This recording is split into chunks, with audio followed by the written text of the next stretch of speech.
Hello दोस्तों, welcome to my channel सुबलेज।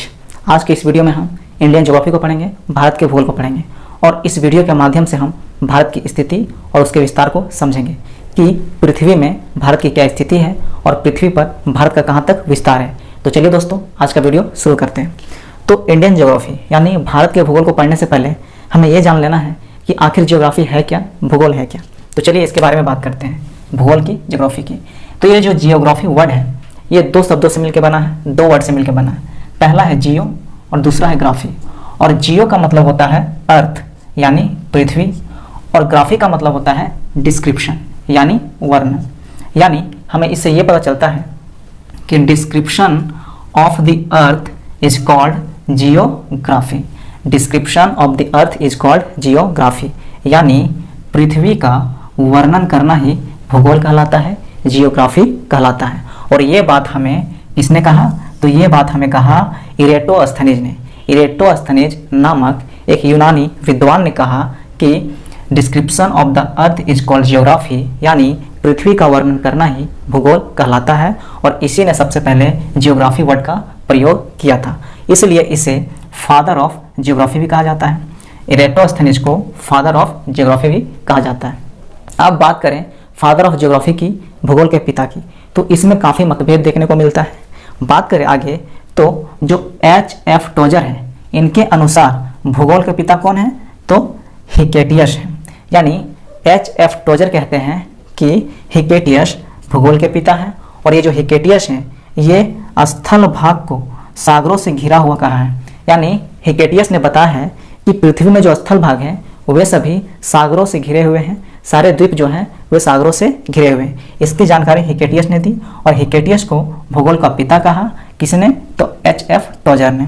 अगर exam में फादर ऑफ ज्योग्राफी अगर पूछा जाता है तो अगर आपको हिकेटियस ऑप्शन में देखने को मिलता है तो हिकेटियस को टिक करेंगे, और अगर इरेटोस्थनीज देखने को मिलता है तो इरेटोस्थनीज को टिक करेंगे। ये दोनों एक साथ नहीं मिलेंगे देखने को, और अगर मिलेंगे भी तो उसमें इंक्लूड किया होगा कि H.F. टोजर के अनुसार भूगोल का पिता किसे कहा गया है? तो हिकेटियस को कहा गया है। तो ये दोनों ऑप्शन आपको एक साथ जल्दी देखने को नहीं मिलेंगे, और मिलेंगे भी तो उसमें ये इंक्लूड किया होगा, तब आपको हिकेटियस को टिक करना है। तो इस तरीके से हम लोगों ने भूगोल को समझ लिया, ज्योग्राफी को समझ लिया कि ज्योग्राफी वर्ड कहाँ से आया। अब आगे बात करें तो भूगोल शास्त्रियों ने पृथ्वी की स्थिति को समझने के लिए पृथ्वी में कुछ काल्पनिक रेखाएं बताई हैं कि इन काल्पनिक रेखाओं की मदद से हम पृथ्वी की स्थिति को बेहतर तरीके से समझ सकते हैं। तो चलिए अब आगे हम बात करते हैं कि भूगोल शास्त्रियों ने कौन सी काल्पनिक रेखाएं बताई है पृथ्वी को लेकर, ताकि हम उनकी स्थिति को बेहतर तरीके से समझ सकें। तो चलिए हम उन काल्पनिक रेखाओं की बात करते हैं। तो सबसे पहले हम लोग बात करते हैं पृथ्वी की काल्पनिक रेखाओं की।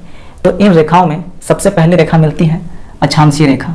इन्हें क्षैतिज रेखा भी कहा जाता है, लैटिट्यूडनल लाइन, जिन्हें हॉरिजॉन्टल लाइन भी कहा जाता है। लैटिट्यूडनल लाइन इसी समय समझ में आ जाता है लेटी हुई रेखा। पृथ्वी में जो हमें लेटी हुई रेखा दिखती है वही है लैटिट्यूडनल लाइन। ये पृथ्वी है, और ये पृथ्वी में जो हमें ये लाइन दिख रही है, ये लाइन, ये सब क्या है? तो ये अक्षांश रेखा कहलाती है। और ये जो बीच वाली लाइन है इसे 0 डिग्री अक्षांश रेखा कहते हैं। और ये 0 डिग्री अक्षांश रेखा को हम लोग भूमध्य रेखा के नाम से भी जानते हैं, विषुवत रेखा के नाम से भी जानते हैं, और इक्वेटर के नाम से भी जानते हैं। तो जो 0 डिग्री अक्षांश रेखा है उसे हम भूमध्य रेखा भी कहते हैं, विषुवत रेखा भी कहते हैं, और इक्वेटर भी कहते हैं। और यह जो 0 डिग्री रेखा है ये पृथ्वी को दो हिस्सों में बांट देती है। पहला हिस्सा ऊपर की तरफ उत्तरी और दूसरा हिस्सा नीचे की तरफ दक्षिणी। और उत्तर की ओर अगर हम 23.5 डिग्री अक्षांश रेखा की ओर जाते हैं, उत्तर की ओर 23.5 डिग्री, जो ये 0 डिग्री है, इससे हम आगे बढ़ते हैं उत्तर की ओर तो 23.5 डिग्री उत्तरी अक्षांश मिलता है। और 23.5 डिग्री उत्तरी अक्षांश कर्क रेखा कहलाता है, इसे ट्रॉपिक ऑफ कैंसर कहते हैं। और इसी तरह से जब 0 डिग्री से हम लोग नीचे की ओर आते हैं दक्षिण की ओर, तो हमें 23.5 डिग्री दक्षिणी अक्षांश रेखा देखने को मिलता है, और ये मकर रेखा कहलाता है, यानी ट्रॉपिक ऑफ कैप्रिकॉर्न कहलाता है। तो सबसे पहले अक्षांश रेखा की बात करें तो जो लेटी हुई रेखा होती है पृथ्वी में, ये सभी क्या है? अक्षांश रेखा होती है। और इसी तरीके के ये एक समानांतर खींचे होते हैं, ये सारे रेखा एक समानांतर इस तरीके से रेखाएं बनी होती है। 0 डिग्री इस तरीके से इधर आगे बढ़ता है, इस तरीके से उत्तर की ओर आगे बढ़ता है, उसी तरीके से दक्षिण की ओर आगे बढ़ता है। और जो बीच वाली होती है वह 0 डिग्री कहलाती है। तो 0 डिग्री अक्षांशीय रेखा क्या कहलाती है? विषुवत रेखा, भूमध्य रेखा, भूमध्य मतलब मध्य, मध्य वाली रेखा, भूमध्य रेखा, और इक्वेटर। और उत्तर की ओर 23.5 डिग्री वाली रेखा क्या कहलाती है? तो ये कर्क रेखा कहलाती है, ट्रॉपिक ऑफ कैंसर। और दक्षिण की ओर जो अक्षांशीय रेखा है 23.5 डिग्री पे, वह क्या कहलाती है? तो वह कहलाती है मकर रेखा, ट्रॉपिक ऑफ कैप्रिकॉर्न। अब अगला रेखा का बात करें, अगला काल्पनिक रेखा है वह है देशांतरीय रेखा, और इसे हम लोग ऊर्ध्वाधर रेखा भी कहते हैं, लॉन्गिट्यूडनल लाइंस यानी वर्टिकल लाइंस। अब आगे बात करते हैं, तो देशांतरीय रेखा को समझते हैं कि पृथ्वी में ये रेखाएं हमें कहाँ देखने को मिलती हैं। तो ये रही पृथ्वी, और ये पृथ्वी का जो ये हिस्सा है सबसे ऊपर वाला ये होता है उत्तरी ध्रुव यानी नॉर्थ पोल, और सबसे जो दक्षिणतम हिस्सा ये हिस्सा है ये होता है दक्षिणी ध्रुव यानी साउथ पोल। और उत्तरी ध्रुव और दक्षिण ध्रुव इन दो ध्रुवों को मिलाने वाली काल्पनिक रेखा देशांतरीय रेखा कहलाती है, यानी नॉर्थ पोल और साउथ पोल को मिलाने वाली रेखा ही देशांतरीय रेखा कहलाती है, जिन्हें ऊर्ध्वाधर रेखा कहते हैं, वर्टिकल लाइंस कहते हैं। तो इस तरीके से हम लोगों ने पृथ्वी के काल्पनिक रेखाओं को समझ लिया, जिसमें हम लोगों ने अक्षांशीय रेखा को समझा और देशांतरीय रेखा को समझा। अक्षांशीय रेखा हम लोग जाना कि 0 डिग्री अक्षांशीय रेखा जो है वो विषुवत रेखा कहलाता है, भूमध्य रेखा कहलाता है यानी इक्वेटर कहलाता है, और 23.5 डिग्री उत्तरी अक्षांश कर्क रेखा कहलाता है, ट्रॉपिक ऑफ कैंसर, और 23.5 डिग्री दक्षिणी अक्षांश मकर रेखा कहलाता है, ट्रॉपिक ऑफ कैप्रिकॉर्न। उसके बाद हम लोगों ने देशांतरीय रेखा को समझा कि नॉर्थ पोल और साउथ पोल को मिलाने वाली इमेजिनरी लाइन यानी उत्तरी ध्रुव और दक्षिणी ध्रुव को मिलाने वाली काल्पनिक रेखा को हम लोग देशांतरीय रेखा कहते हैं। अब आगे हम पृथ्वी में भारत की स्थिति क्या है, उसका विस्तार क्या है, इसके बारे में समझ लेते हैं। तो बात करते हैं पृथ्वी में भारत की स्थिति। तो भारत का अक्षांशीय विस्तार 8 डिग्री 4 मिनट से लेकर 37 डिग्री 6 मिनट उत्तरी अक्षांश देखने को मिलता है। अब ये उत्तरी अक्षांश, तो चलिए उत्तरी अक्षांश को समझते हैं। उत्तरी अक्षांश को समझने के लिए सबसे पहले हम पृथ्वी बनाते हैं। पृथ्वी में हमें 2 काल्पनिक रेखा देखने को मिलती है। पहला अक्षांशीय रेखा, और जो 0 डिग्री अक्षांशीय रेखा है वह पृथ्वी को 2 भागों में बांटती है, एक उत्तरी और एक दक्षिणी। और 0 डिग्री अक्षांशीय रेखा को भूमध्य रेखा, विषुवत रेखा और इक्वेटर भी कहते हैं। आगे है तो एक और रेखा हमें काल्पनिक देखने को मिलती है, जो पृथ्वी के नॉर्थ पोल और साउथ पोल को मिलाने वाली काल्पनिक रेखा होती है। और 0 डिग्री देशांतर रेखा जो है ये भी पृथ्वी को 2 भागों में बांटती है, एक पूर्वी और एक पश्चिमी भाग। तो यहाँ से हमें समझ में आ गया कि पृथ्वी में हमें 2 रेखाएं देखने को मिल रही काल्पनिक रेखा। पहला अक्षांशीय रेखा और 0 डिग्री अक्षांशीय रेखा पृथ्वी को 2 भागों में बांट रही है, उत्तरी और दक्षिणी। और दूसरा देशांतरीय रेखा, और 0 डिग्री देशांतर रेखा हमें पृथ्वी को 2 भागों में बांट रही है, पूर्वी और पश्चिमी। तो अब इस पृथ्वी में अगर भारत की लोकेशन देखें तो भारत कुछ यहाँ देखने को मिलेगा। तो यानी अगर अक्षांश रेखा में बात करें तो भारत उत्तरी अक्षांश में देखने को मिलेगा। ये अक्षांश रेखा है 0 डिग्री, तो इसमें हमें भारत उत्तर की ओर मिलेगा, यानी भारत की स्थिति हमें उत्तरी अक्षांश में देखने को मिलेगा। और अगर देशांतर की बात करें तो देशांतर में भारत पूरब की ओर मिलेगा, ये देशांतर रेखा है, और देशांतर में हमें भारत पूरब की ओर मिलेगा।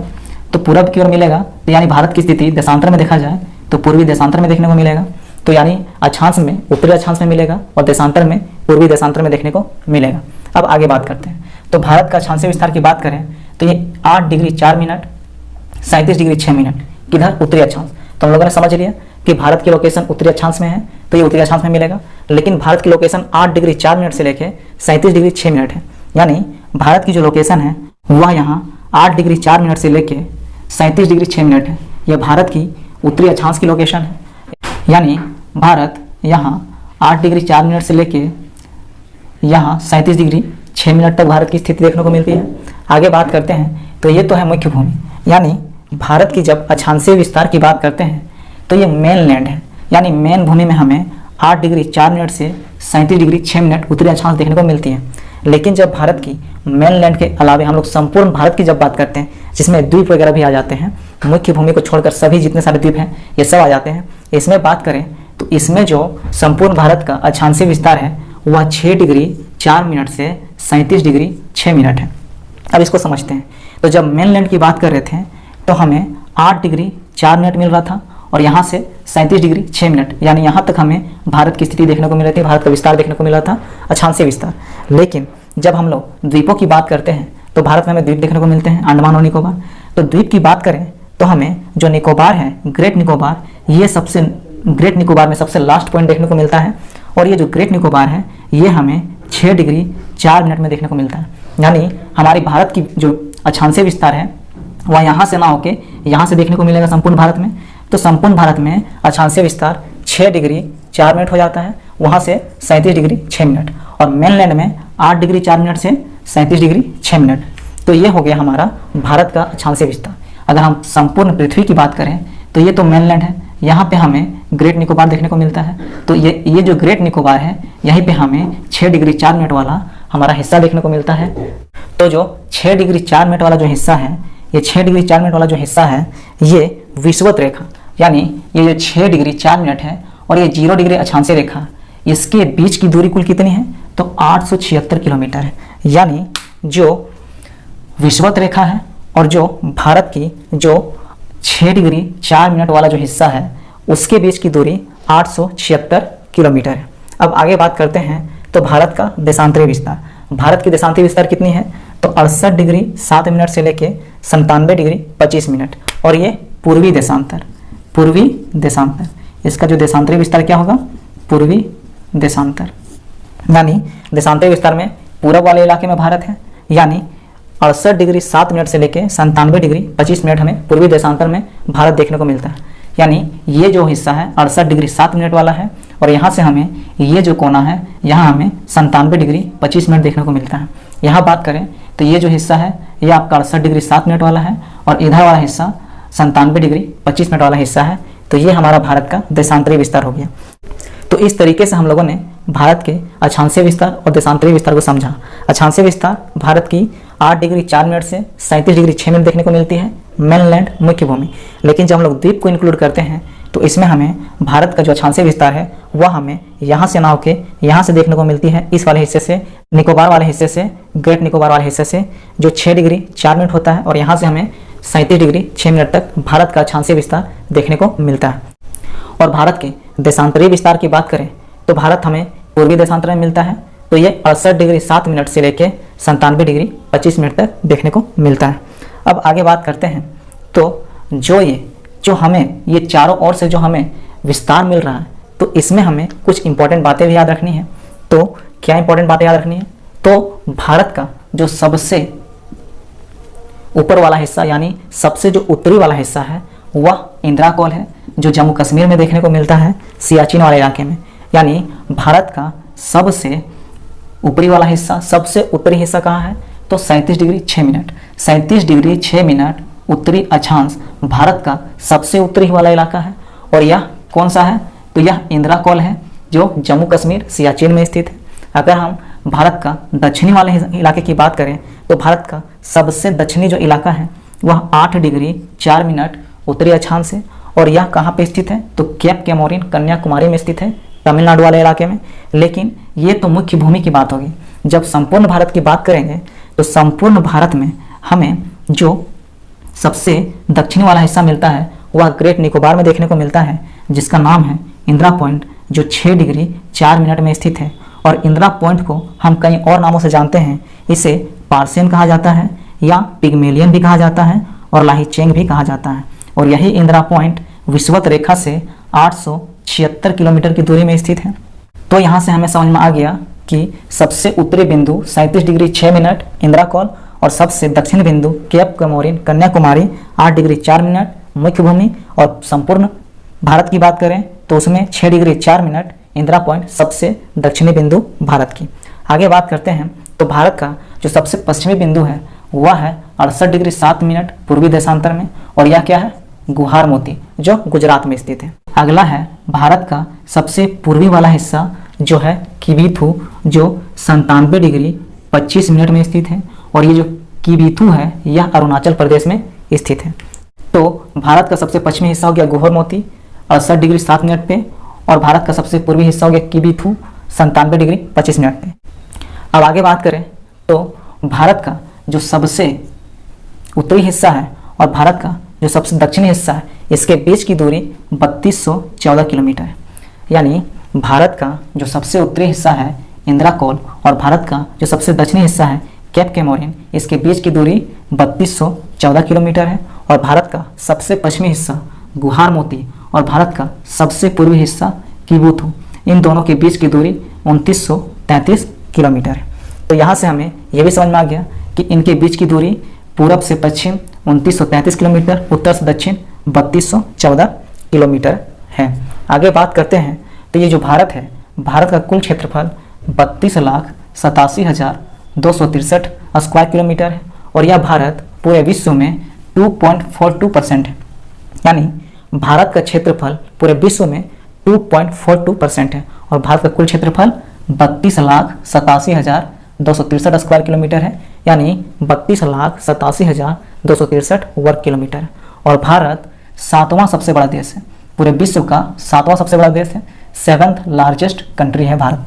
अब 7th लार्जेस्ट कंट्री है भारत, तो विश्व का सबसे बड़ा देश कौन है? तो रूस है, रसिया है, उसके बाद कनाडा है, उसके बाद अमेरिका है, उसके बाद चीन है, उसके बाद ब्राज़ील है, उसके बाद ऑस्ट्रेलिया है, उसके बाद अर्जेंटीना है। यानी भारत 7वें स्थान पे है, अर्जेंटीना 8वें स्थान पे है भारत के बाद, और भारत से पहले जो है 6ठे स्थान पे ऑस्ट्रेलिया है और पहला है रूस है। अब आगे कुछ इंपॉर्टेंट फैक्ट की बात करते हैं। तो आगे बात करें तो भारत में हमें अंडमान निकोबार जैसे द्वीप देखने को मिलते हैं। तो ये हमारा हो गया नॉर्थ अंडमान, ये हो गया मिडिल अंडमान, ये हो गया साउथ अंडमान और ये हो गया लिटिल अंडमान। और साउथ अंडमान और लिटिल अंडमान के बीच हमें डंकन पास देखने को मिलता है और लिटिल अंडमान और कार निकोबार के बीच में हमें 10 डिग्री चैनल देखने को मिलता है और कार निकोबार के बाद लिटिल निकोबार के बाद ग्रेट निकोबार।